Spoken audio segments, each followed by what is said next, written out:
just a little more on the Jets. Who was your favorite kind of guy you covered, like player? Brandon Marshall. Coach? Yeah, Brandon Marshall, and I don't even have to think twice about it. Yeah. he Brandon seems like a guy Marshall. that would be good with you guys, like the reporters. He seemed like what was great about him, it was twofold, right? I mean, when the mics were on and the cameras were on, you always knew he was going to have something interesting to say, right? Because he was, and look, it's no surprise, right? He works in the media now. He's a guy that he's into that, right? Very intelligent, very passionate, very emotional, very thoughtful.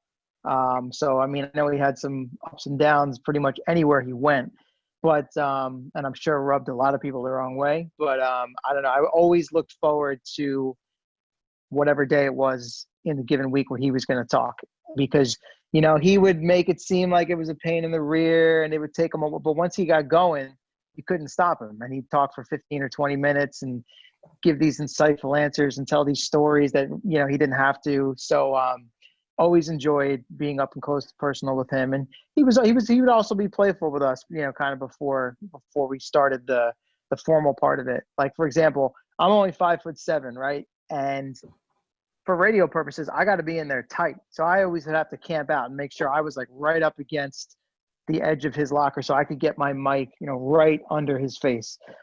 There's no way I could be doing this for 15 minutes. My arm would fall off, you know, and it would sound like crap on the air. So I prided myself in getting close. And he, after a couple of weeks when he first got there, recognized it.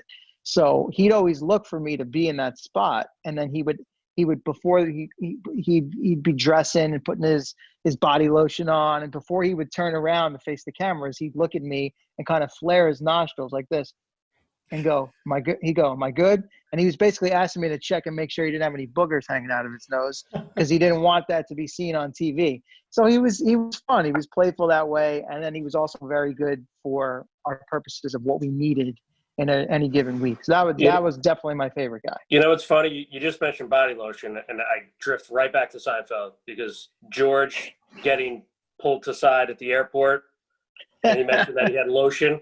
Oh, I was thinking of Uma Jerry lotion. That's what I was thinking. Yeah. And they got Banya.